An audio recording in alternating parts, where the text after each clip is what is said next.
मैं इस ग्राम पंचायत में 2005 से या उससे पहले से, या ये कहें कि मैं बचपन से ही, जब से मैंने होश संभाला है, और तब से ही मैं और मेरा परिवार, मेरे पिताजी इस क्षेत्र में वृक्षारोपण, जल संरक्षण के काम लगातार करते आ रहे हैं। और पानी के महत्व को किसान बहुत अच्छी तरह समझ सकता है।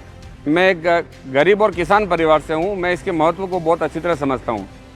धीरे धीरे 2005 में जब मैं यहाँ का सरपंच बना और हमारे हाथ में जब पावर आया, तो हमने उस पावर का सही उपयोग किया। हमने यहाँ पर बेटी, पानी, पेड़, गोचर भूमि और वन्य जीवों को आपस में जोड़कर, बचाकर, प्राकृतिक आधारित रोजगार के अवसर देकर ग्रामीण पर्यटन को बढ़ावा देने का काम किया है।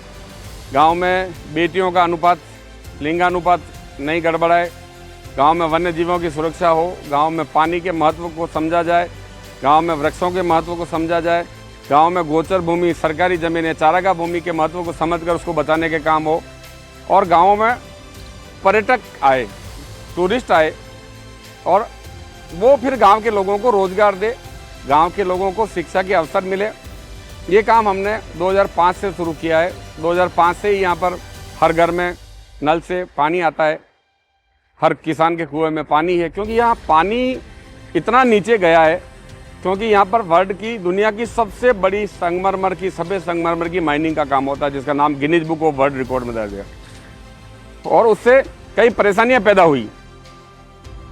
तो उस पीड़ा को हम लोगों ने समझकर, यहाँ पर पानी के महत्व को समझकर, पहाड़ों पर छोटे छोटे चेक डैम, एनीकट, ट्रेंचेज, खड्डे खोदकर बरसात के पानी को, जहाँ जितना पानी गिर रहा है ज़मीन से, उस पानी को ज़मीन में उतारने का हम लोगों ने काम किया है।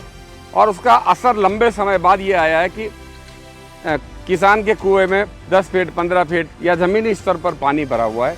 किसान खेती कर रहा है, किसान को शुद्ध पानी मिल रहा है, और फिर लोग प्राकृतिक खेती की तरफ बढ़ रहे हैं। पानी के महत्व को किसान और ग्रामीण क्षेत्र में निवास करने वाला व्यक्ति बहुत अच्छी तरह समझ सकता है, क्योंकि हमने कुओं में पानी नहीं होने की वजह की पीड़ा को झेला है, यहाँ के पलायन को देखा है, बेरोजगारी को देखा है।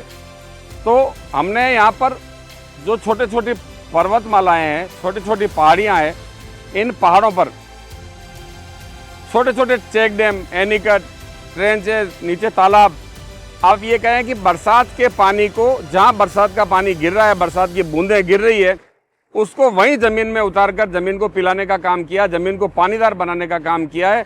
और इससे असर ये हो रहा है कि यहाँ का जलस्तर ऊपर आया है, ऊपर आया है जलस्तर, तो देखिए कितनी हरियाली हुई है, कितने वन्य जीव बच रहे हैं, कितने लोगों को प्राकृतिक आधारित रोजगार मिल रहा है।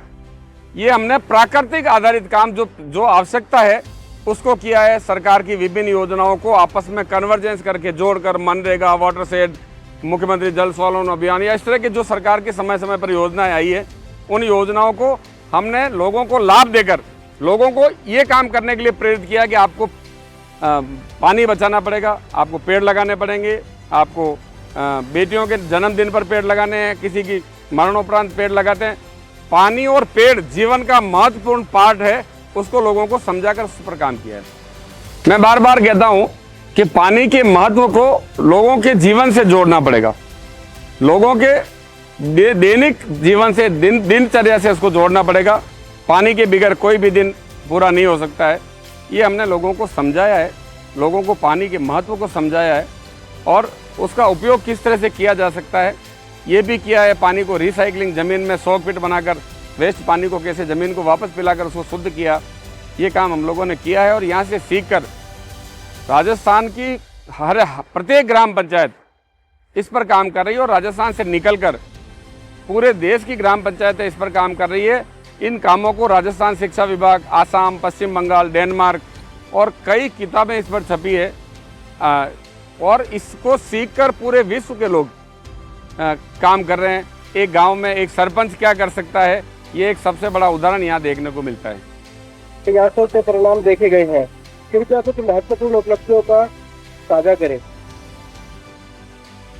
उपलब्धियां तो क्या है, जल संरक्षण के काम करते करते पूरे दुनिया भर के लोगों को इसके बारे में पता लगा है, और किसान आत्मनिर्भर हुआ, किसान के कुएं में पानी गया। हमने किसान को इसके लिए प्रेरित किया है, किसान के खेतों में जाने के रास्ते बनवाए हैं, किसानों को नर्सरी बनाकर दी है कि वो फलदार पौधे लगाए, प्राकृतिक खेती करे, जहर मुक्त खेती करे, और इस कामों को पूरे विश्व समुदाय ने सराहा है।